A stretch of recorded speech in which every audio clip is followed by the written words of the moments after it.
ये ठीक नहीं है। तो हर समय भगवान की कृपा का अनुसंधान करना, व्यक्ति को बीच में न लाना, भगवान को ही प्रधान रूप में रखना। हम लोग जो कुछ कर रहे हैं वो सब भगवान के अनुग्रह से हो रहा है। हम जो बोल रहे हैं ये भगवान की कृपा से बोल रहे हैं। आप लोग जो सुन रहे हैं वो भगवान की कृपा से सुन रहे हैं। यदि ये कृपा न होवे तो ना हम एक वाक्य बोल सकते हैं, ना आप एक वाक्य सुन सकते हैं।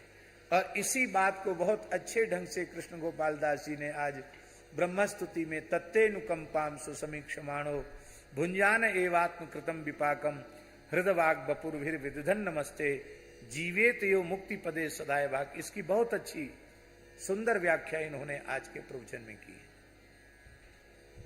वैष्णव है कौन?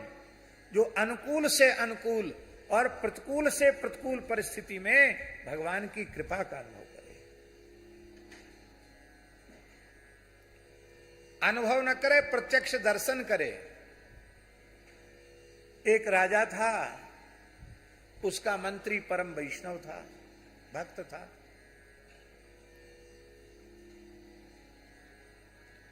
हर बात में कहता था भगवान की बड़ी कृपा हुई, बहुत अच्छा हो गया।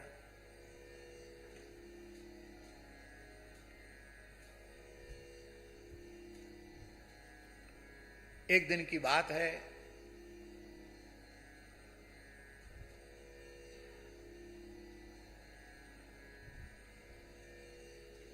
राजा का गन्ना चूसते समय फांस लग गई और हाथ से कुछ रक्त निकल गया, उंगली कट गई। कई बार ऐसा चीर जाती, उंगली कट गई, घाव हो गया, खून निकल आया। तो मंत्री ने कहा भगवान की बड़ी कृपा, बहुत अच्छा हुआ। इतना सुनती राजा क्रोध में आग बबूला हो गया।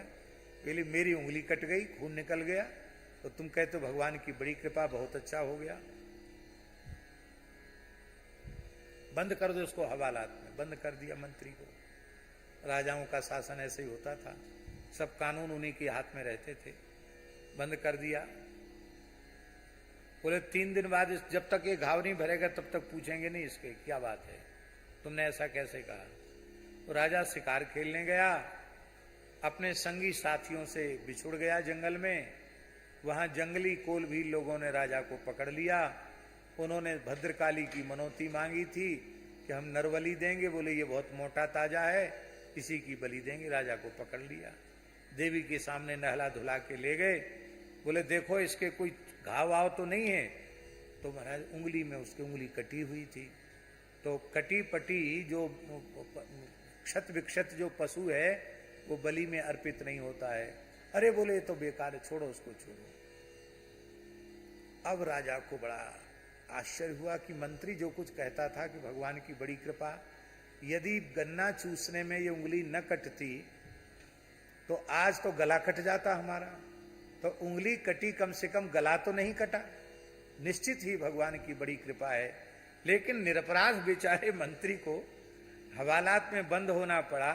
उससे पूछेंगे तुम्हारे ऊपर क्या कृपा हुई।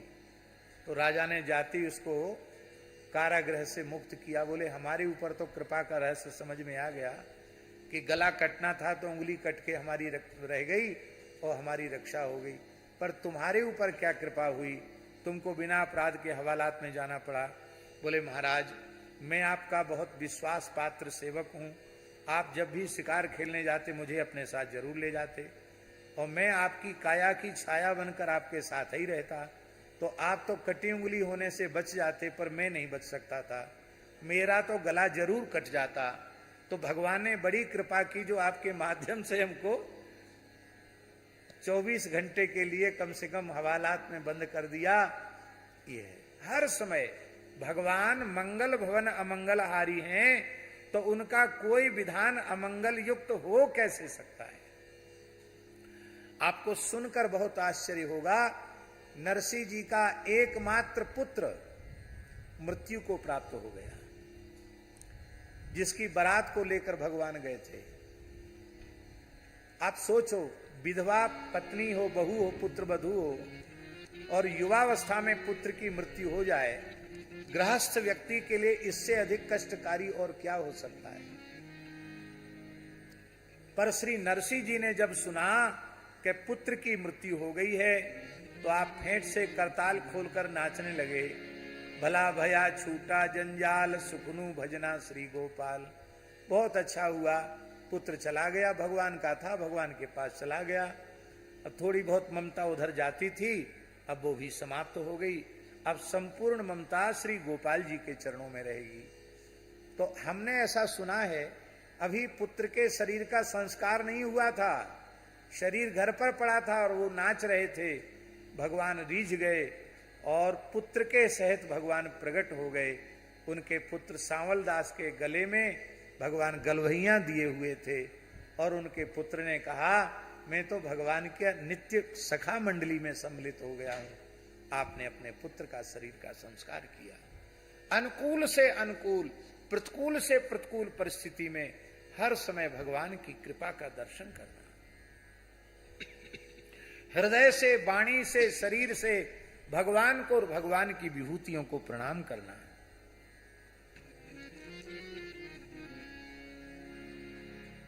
सुख दुख जो कुछ भी जीवन में आ जाए, शारीरिक आदि व्याधि आ जाए, उसमें भी भगवान को उलाहना नहीं देना।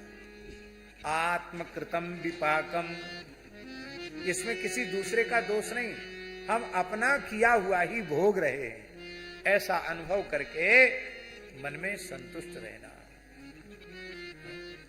अनुकूल से अनुकूल, प्रतिकूल से प्रतिकूल परिस्थिति में भी भगवान की प्रत्यक्ष कृपा का दर्शन करना। अभी देखो हम लोग कृपा का दर्शन करें। देव दुर्लभ मानव जन्म धर्म प्राण भारतवर्ष की दिव्य धरा पर हम लोगों को प्राप्त हो गया। बोलो इससे बड़ी कृपा कोई हो सकती है क्या? वह भी परम पवित्र वैदिक हिंदू धर्म की परंपरा में हमारा जन्म हुआ, सनातन परंपरा में हमारा जन्म हुआ। उसमें भी हमें आस्थावान बनाया, हमें आस्तिक बनाया। आस्तिक का अर्थ है हम परलोक पुनर्जन्म में विश्वास रखने वाले हैं, धर्मशास्त्र में श्रद्धा रखने वाले हैं, संत गौ ब्राह्मण अतिथि माता पिता का आदर करने वाले लोग हैं। ये भी भगवान की कितनी बड़ी कृपा है। और सर्वोपरि कृपा तो ये है कि इस परम पवित्र देवभूमि ऋषिभूमि उत्तराखंड में साक्षात बहता हुआ पिघला हुआ जो ब्रह्म श्री विष्णु पादोद्भवा श्री गंगा जी हैं, उनकी धारा को छू करके हवा हम लोगों के शरीर में लग रही है। गंगा जी स्पर्श कर रही है हमारा निरंतर। गंगा जी की तरंग का दर्शन करते हुए, उनकी ध्वनि का श्रवण करते हुए हम लोग मानव जन्म का सर्वोत्कृष्ट फल सत्संग प्राप्त कर रहे हैं। ये गंगा जी की कितनी बड़ी कृपा है। ये कृपा क्या अपने पुण्य से मिली है या अपने पुरुषार्थ से मिली है?